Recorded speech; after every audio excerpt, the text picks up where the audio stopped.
Today's episode is brought to you by the Daily Gardener Friday newsletter. You can sign up for the newsletter over at thedailygardener.org. Hi there, and welcome to The Daily Gardener, a podcast about garden history and literature. I'm your host, Jennifer Ebling, and today is October 6th. Well, this time of year is occasionally my least favorite time of year. It actually reminds me a little bit of the feeling I get after Christmas when I've taken down all my decorations and then I'm trying to figure out what did I do to make the house look good again. And this is a transition phase just like that. And so what I'm talking about is right now I have brought in probably close to 30 to 40 houseplants, I'm betting, between here and the cabin. So I have the cabin ones that I just took care of today, and then I have some that I brought into Maple Grove. And then to make matters worse, I ran into a huge houseplant sale at Hy-Vee. They were discounting all of their 6-inch houseplants, and I thought, I'll switch out some of my houseplants that aren't looking so hot. But there's the idea of that, and then there's actually doing it, which is really hard to do after you've nurtured some of these little guys along so long. But now it's a matter of, where does it all go? Where did I have all of these plants squirreled away? And which ones do I need to just take a hard pass on?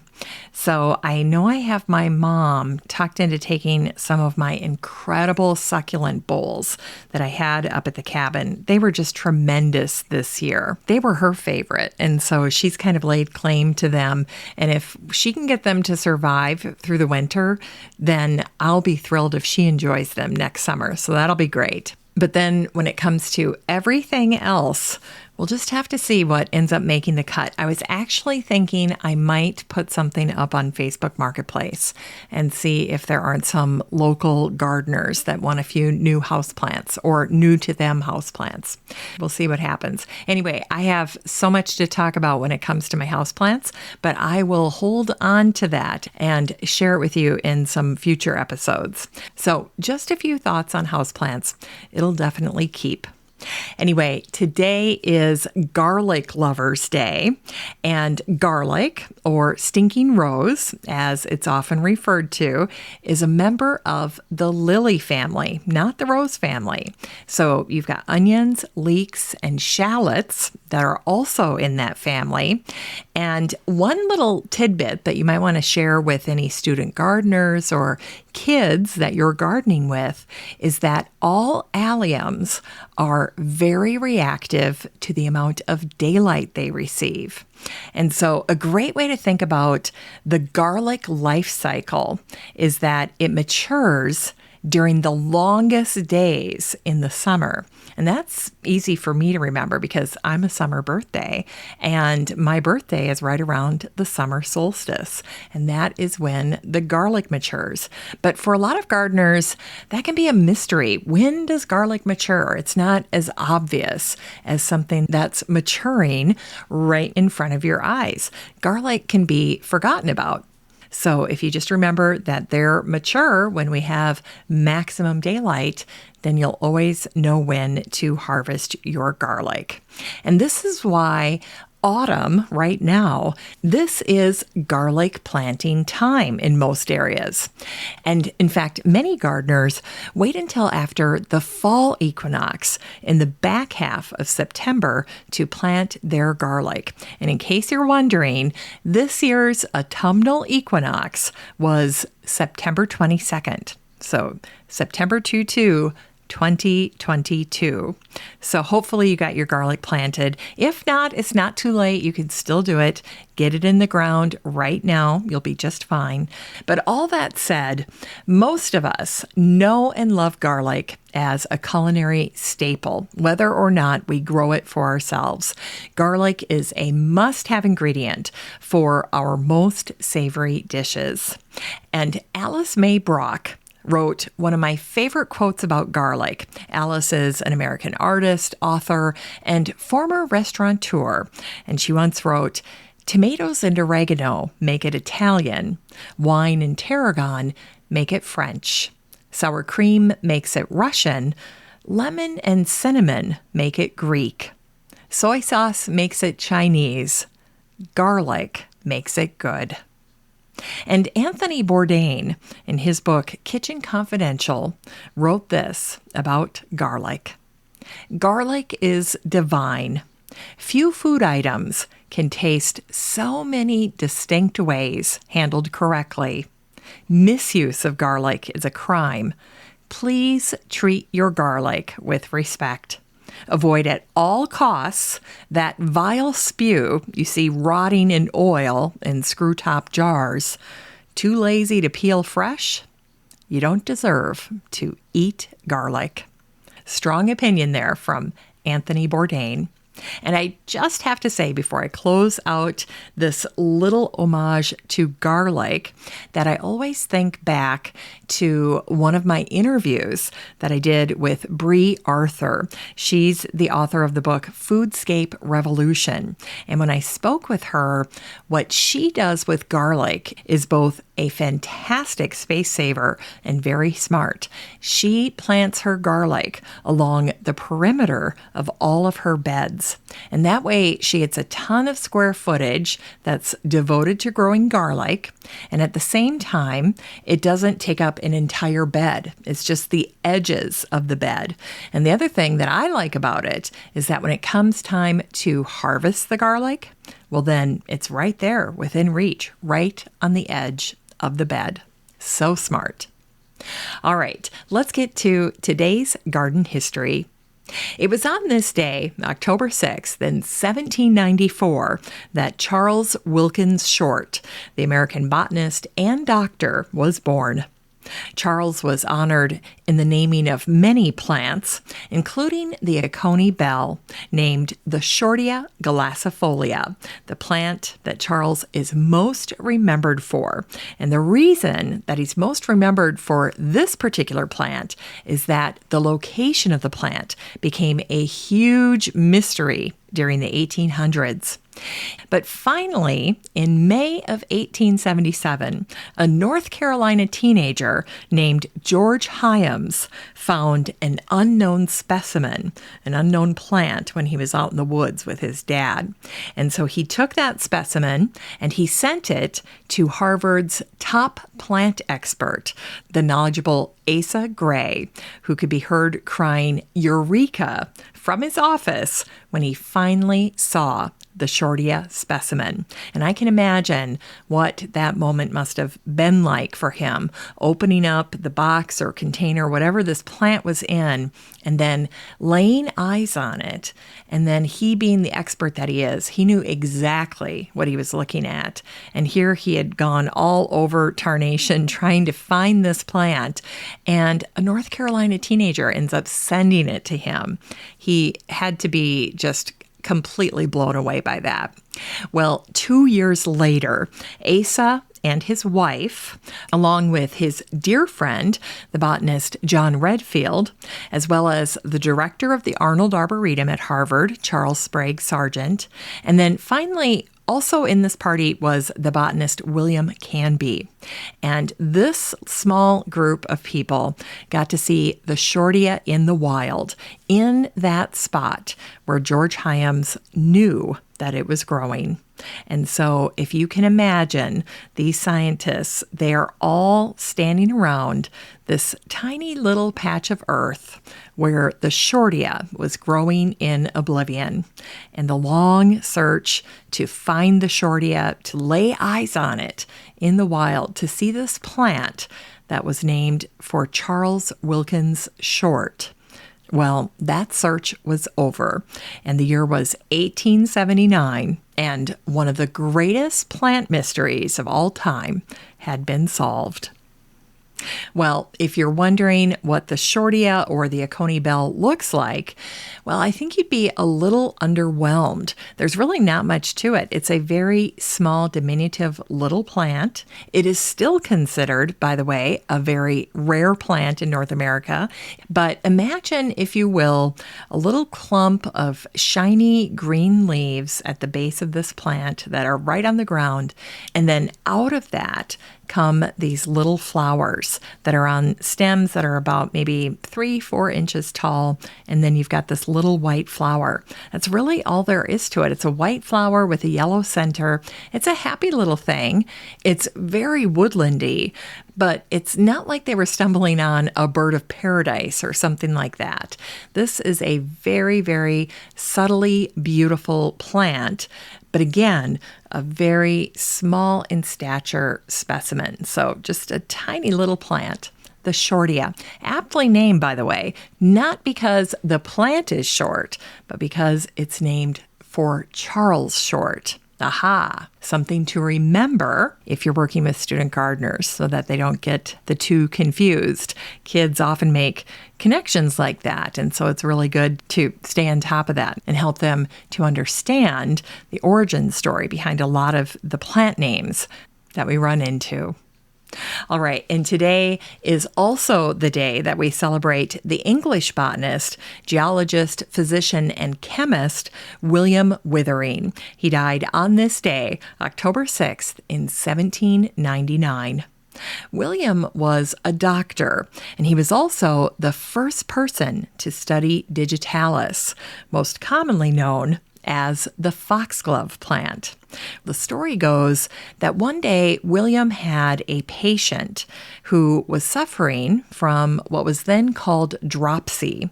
That's an old word that people used to use to describe someone suffering from heart failure. In this instance, William observed that the patient in question showed remarkable improvement after William gave this person an herbal remedy that included digitalis, or foxglove. Because remember, back in 1799, you couldn't go to CVS, you couldn't go to Walgreens or Hy-Vee and get your prescription. And so William is relying on what he is learning about herbal medicine. And when he puts this particular concoction together and he includes digitalis, he observes his patient getting better. And suddenly, the foxglove becomes very, very important. It becomes a very valuable tool in his toolkit to help his patients with dropsy. William is the person that is credited for figuring out that digitalis was the key ingredient. It was the active ingredient that was helping his patients that had heart issues. In 1785, William publishes what would become his most famous work. It was called An Account of the Foxglove and some of its medicinal uses. And so now, if you have foxgloves growing in your garden, hopefully you will see them not only as a beautiful plant, but as a plant that really had an impact on our modern medicine. Foxgloves are a beautiful garden plant, but you have to be careful with foxglove because foxgloves are toxic. And one of the things that is also a challenge with foxglove is that when it first comes out of the ground, it looks like other plants. It can be really difficult to tell. So if you don't have it marked, you might have to wait a little bit and see what happens. Is this foxglove, or is this comfrey, or is this plantain? Which is not so strange because foxglove is actually in the plantain family. So that makes sense. And another plant that foxglove can be easily confused with as it's starting to grow is great mullein. So if you have great mullein in your garden, not everybody does. A lot of people think it is weedy, but it's a cottage garden favorite. And I think if you're an experienced gardener, you tend to be maybe a little more open to growing great mullein. In any case, if you have any experience growing it, you'll definitely see how the foxglove can be confused with great mullein. So bottom line, there are a lot of plants that can be confused for foxglove, and that's why it's so important to have it marked. Whether or not you decide to actually grow foxglove in your garden, there can be no dispute that digitalis has some of the most adorable common names of any plant, including foxglove, but they can also be called fairy fingers, fairy thimbles, and the rabbit's flower. And to go along with all of those wonderful names, there are many delightful stories, origin stories about the foxglove. One of my favorite stories is the one about the fairies that gave foxgloves, the little blossoms, to a fox so that he could put them on his feet, he could put the flowers on his toes, and then he could walk without a sound as he was hunting for his prey. And so that's why you have those little markings on the inside of the flower. They're actually fox footprints, according to this little fable. Very, very sweet. But the toxicity of the foxglove is probably the biggest concern about this plant, although the gardener and garden writer Catherine White still enjoyed them in her gardens. The toxicity did not bother her, and she writes, "To me, it would be ridiculous, though, not to grow monkshood, foxglove, hellebore, larkspur, autumn crocus, poppies, lilies of the valley, buttercups, and many other flowers, just because they have some poison in them." So foxglove is in very good company when it comes to toxic plants in the garden. And when the botanical illustrator Walter Crane painted the foxglove, he did not draw it alone. He drew a foxglove family. And I always think that's the way they look the best in the garden, when they are part of a foxglove community. Walter Crane is remembered for personifying flowers, and so when he drew his foxglove family, he wrote these words about the foxgloves. "The foxgloves are a happy group comprised of cousins and brothers and sisters. Meet the foxgloves."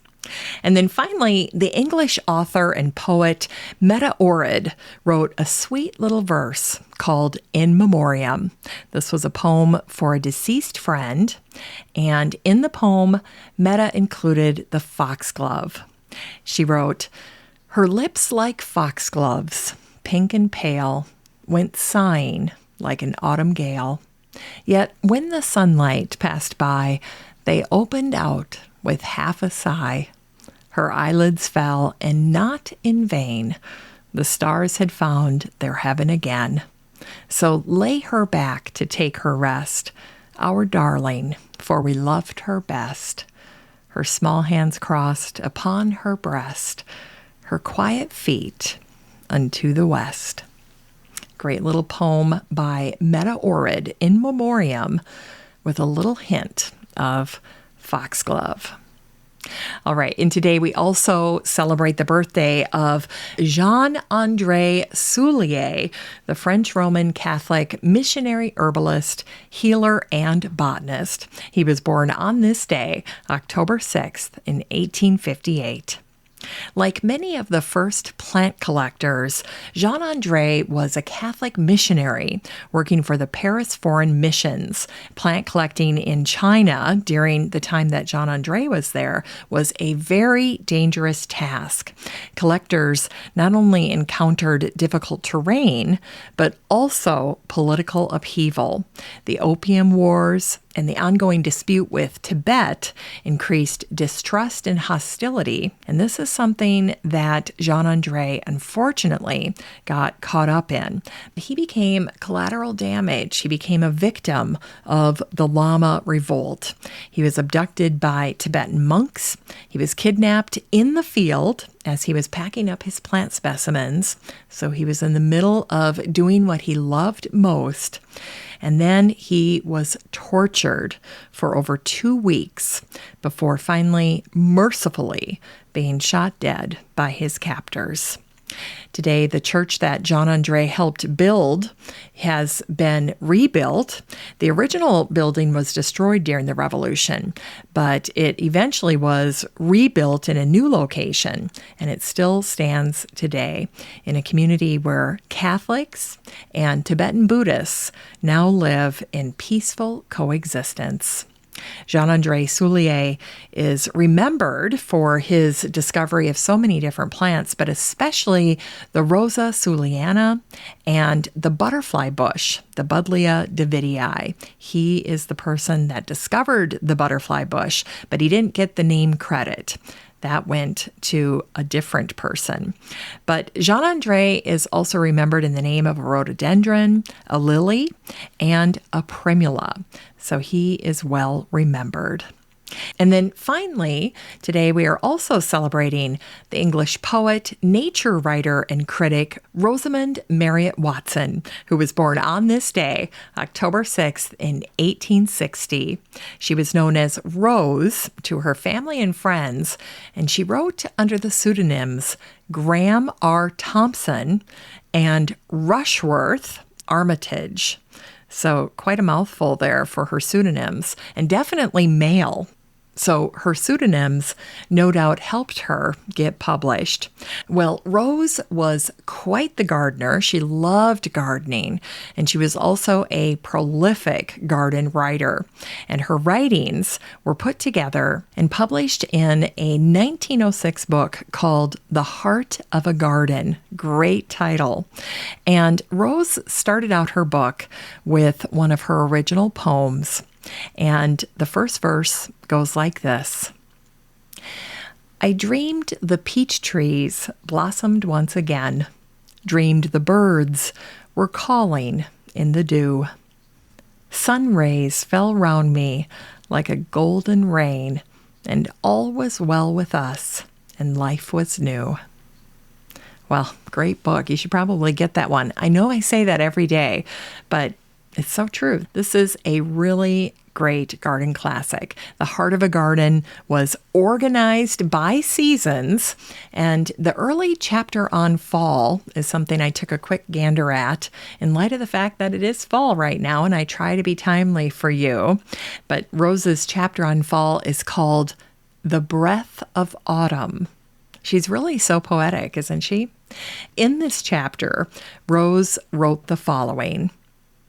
One should not so much as breathe the name of frost as yet. It is, in a sense, a tempting of Providence, and late summer has so many good days in store for us still. The sundial has daily, but a few less, shining hours to number. Bats flit busily in the dim blue dusk, and roses are in bloom. It is far too early even to dream of frost. It's time to grow that garden library with today's book, Creating a Garden Retreat by Virginia Johnson. Well, this book came out this year in 2022, and the subtitle is An Artist's Guide to Planting an Outdoor Sanctuary. And I want you to key in on that word artist, because Virginia is an artist. And here's what Workman, the publisher, wrote about Virginia's book. Through ethereal illustrations, textile designer and artist Virginia Johnson takes the reader on her own garden journey, from blank slate to dreamscape and to secret garden, I might add. Well, over the years, Virginia has transformed a small, narrow city lot into a garden that is personal, carefree, wild, and welcoming. And it all began with a little fence that allowed her children to play freely. And in this book, Virginia explains how she created her garden with ease and clarity, bringing her ideas to life through words, but also through her charming illustrations, so that you can be encouraged and empowered to start your own garden journey or to take a new one. This book is organized into clear chapters, trees and shrubs, vines, flowers, seasons, edibles, and more. Now, what I like best about this book is that it feels like I am reading Virginia's garden journal. It's so friendly, from the handwriting font that she uses throughout the book to the beautiful sketches. I mean, this is truly an artist putting together a garden book. And so the art in this book, the watercolors are just gorgeous. They're breezy, they're casual, they accompany every single page, and they make this book such a joy to read. And the other thing that I love about what Virginia did with this book is she personalizes everything. She doesn't just talk about a plant. She talks about the plant and her family and her life. Let me give you an example. Here she's talking about her trees and shrubs, and she has this little section on magnolia. And then, of course, on this page are beautiful watercolors of magnolia. She writes, "Magnolia. I think these are the prettiest trees on the planet, but would they be too big for my garden? The classic saucer magnolia grows to 30 feet high and wide, but the magnolias in the National Arboretum's Girls series grow only 15 feet high. I love the teacup shape of their blossoms, and I love their architectural profile too. Multi-stemmed with outreaching branches. I chose the deep magenta blooming Anne to remind me of my grandmother, the Anne magnolia." So see what I mean? She's talking about the magnolia. She shares this really great tip about the smaller, more compact magnolias that are available. And then she personalizes it by telling us which one she picked and her emotional connection to that plant. Well, another aspect that I like about Virginia's book is that you can tell that she is cultured, that she has done some living. She's a traveler, she's a reader, and yes, she is romantic, and you can tell that by the flowers that she picks for her garden. But I wanted to share another little snippet, and this one is from a little section where she talks about vines. She writes, "Vines have always had romantic associations for me. Trailing vines, climbing vines. The words themselves are lyrical and promise not just growth, but a plant that wants to wriggle away like a child, to explore and attempt daring feats, scaling walls and structures and houses, all while showing off." And then she writes, "Trail, trail went Mrs. Wilcox's dresses through the garden in Howard's End. And they're so fun to paint. You have to get the feeling of them, capture their abundance and movement." Isn't that great? Virginia is also practical and thrifty, and that's a wonderful counterpoint to her artistic and evocative side. Virginia shares, "As a beginner gardener and a pragmatist, I spend my energy on perennial plants, not annuals. Who wants to plant a bunch of things that won't come up again next year? Of course, I do buy a few annuals, but only for pots. I also wanted blooms staggered throughout the growing season, so I took into account what was already in place, and it would all be a leap of faith." Well, leap she did. Virginia is definitely one of us. She is a gardener through and through. This book is full of many wonderful and relatable moments, delightful little snippets that make you laugh and smile and nod your head in agreement. I want to share one final little excerpt, and this is where she's talking about dining al fresco. And I thought this was so great because hopefully we have a few more opportunities to dine outside with family and friends before fall gives way to winter. Here's Virginia Johnson on dining al fresco. On a vacation in Greece, during a long drive through the mountains, our kids were ravenous, but the nearest village was closed for an afternoon siesta. Where to eat? My husband approached a tavern, explaining our situation in halting Greek. The cook fired up the stove and soon emerged with a steaming frittata, which my picky kids gobbled up. Ever since then, the frittata has become a family staple. Eggs, potatoes, salt, and a sprinkling of rosemary from our garden. That's it.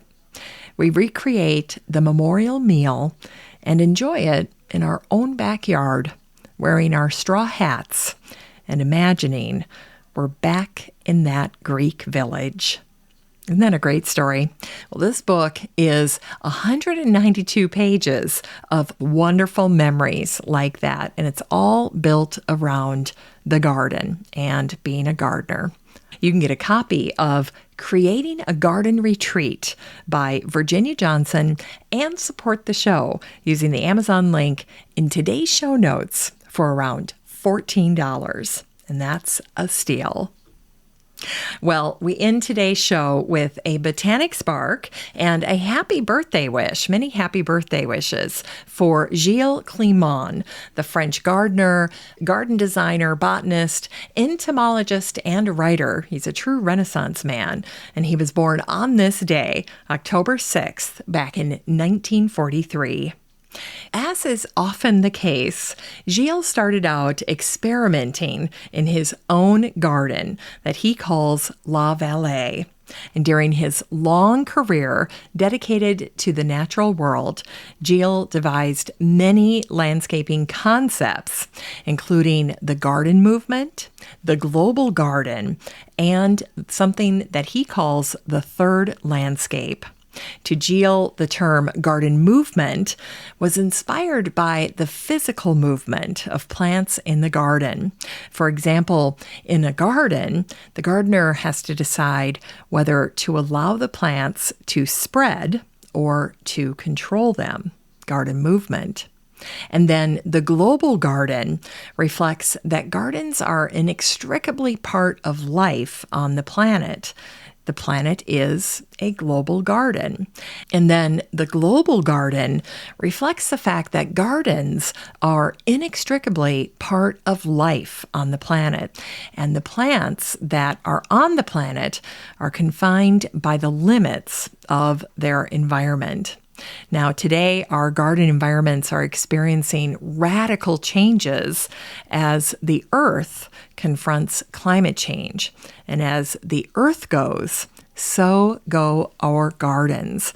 And that is something that Gilles is passionate about exploring and talking about.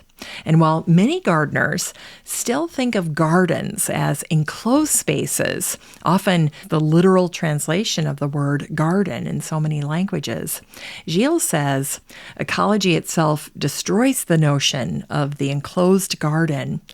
Birds, ants, and mushrooms recognize no boundaries between territory that's policed and space that is wild. And then Gilles writes this, and I think this is very impactful. He writes, "The enclosure was always an illusion." And finally, Gilles' concept of a third landscape borrows its name from the Third Estate. Now, that's a term that was coined during the French Revolution to identify people who weren't part of the nobility or clergy. And so they were the Third Estate.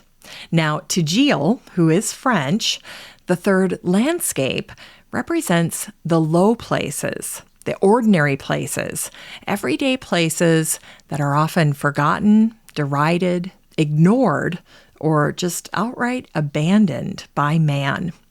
These misfit or orphaned areas lie outside the realms of agroforestry or land management.